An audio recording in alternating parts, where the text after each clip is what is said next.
First, go to your document properties and change all your dimensions to pixels.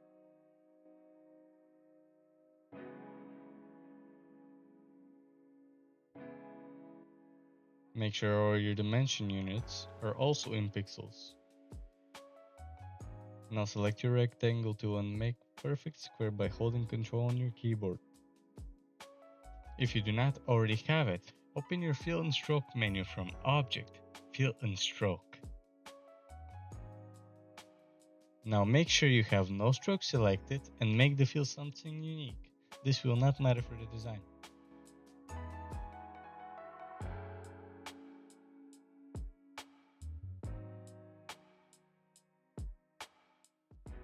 Resize your square to whatever size you feel like is good for you.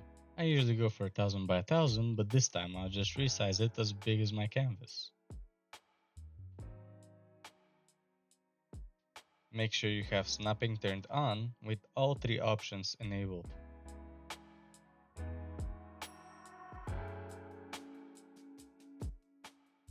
Grab your ellipse tool and create a perfect circle by holding Ctrl and Shift in the center of your square. Make it as big as you would like. Add a stroke and remove the fill. The stroke would be used as the Radial menu's thickness.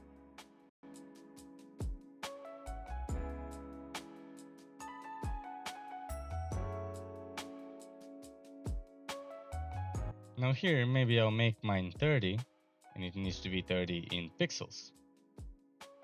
And then I would make it maybe white. Now I'll resize it to be just about as big as my square. But oh wait, you can enable scale stroke by the same width. That way, when you resize an object, it will resize the stroke along with it instead of keeping it the same stroke thickness. We can now make the circle as big as the square. Then we go to our pen tool and draw a line bigger than the circle by clicking once, holding Ctrl and moving down. Then we click again to finalize. Now we can go to our Fill and Stroke menu, click on the Stroke Style tab and choose how big we want our gaps to be. I'll do mine to be about 6 pixels.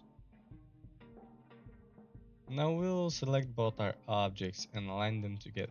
To do that, open up Object, then go down to Align and Distribute. Select Relative to, first or last selected, then click on Align Vertically and Align Horizontally. Make sure you disable the Scale Stroke by the same width option. Divide the height of the line by 2.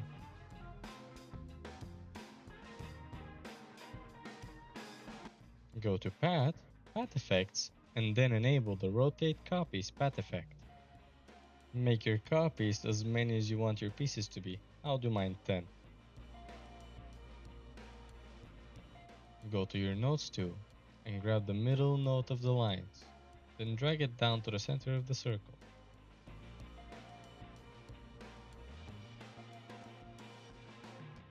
Duplicate and drag everything, because we will need it for later. Now select both of your objects, then go to Path, Stroke to Path.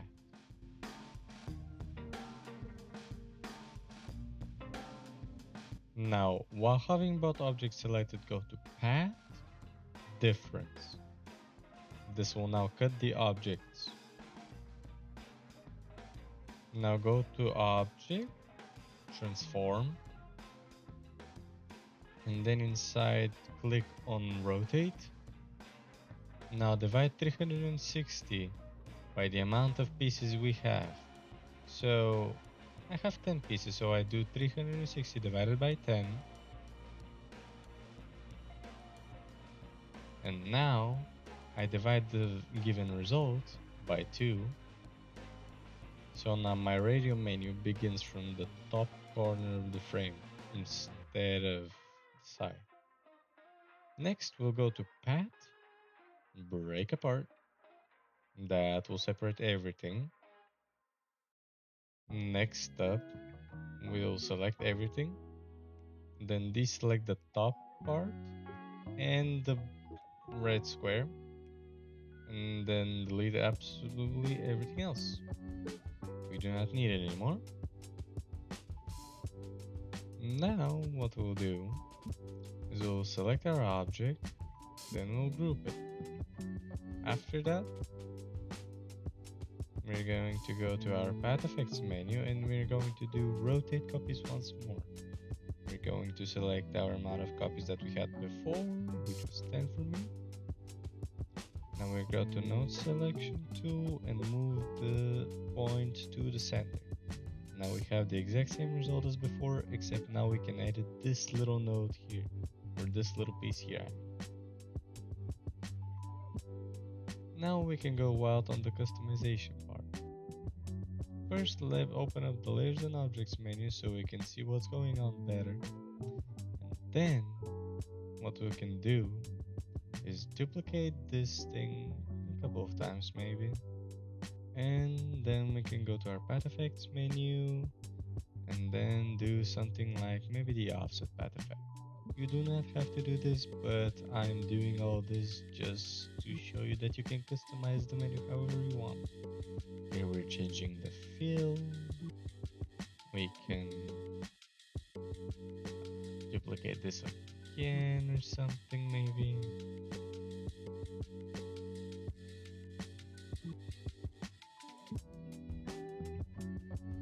And then this duplicate will also inherit the path effects of the previous object, which now let's maybe make it -4 so that it goes inside even more. Then we can go to our fill and stroke menu, maybe make our fill into something like a texture, a pattern.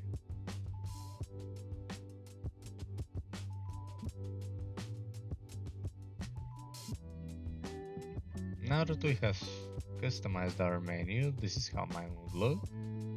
We can duplicate this and move it away. Actually, we do not need this anymore because we are going to grab this instead.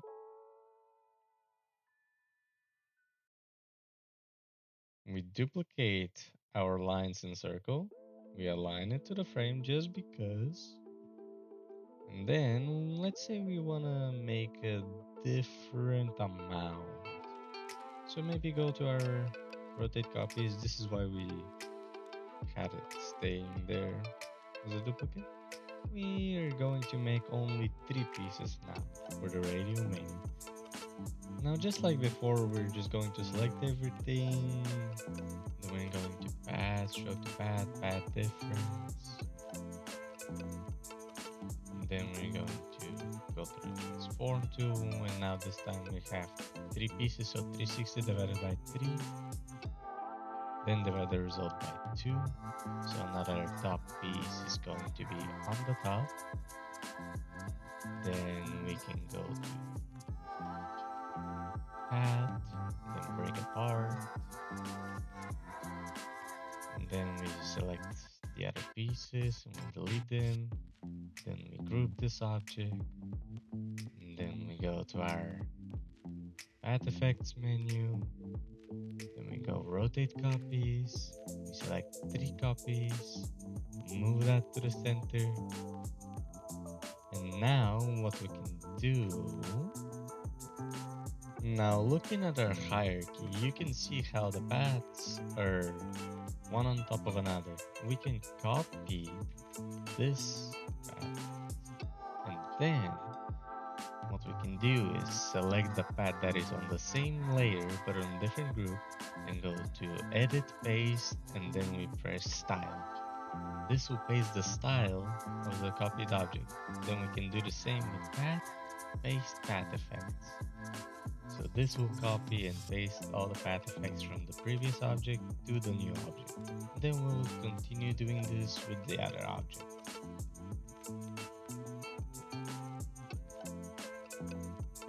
Style. Then we're going to go into path, paste path effects.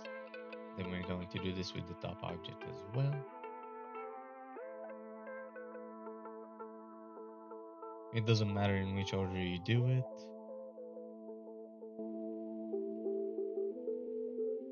Oops.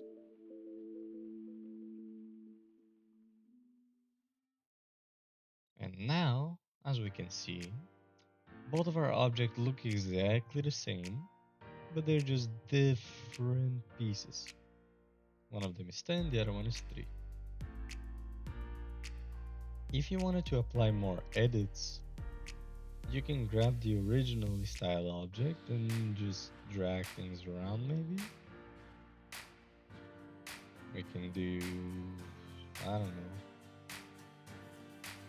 not entirely sure.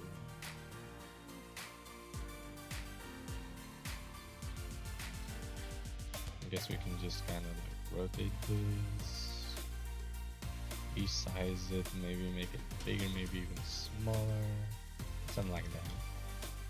Now we can select the path, copy it, grab the same path in the different group for our other objects, then pasting the style. Now we already have the path effects in, so if we paste the path effects, they will be duplicated, and we don't really want that to happen. So just make sure that we delete all the path effects from the object before we apply the updated ones. And that's it.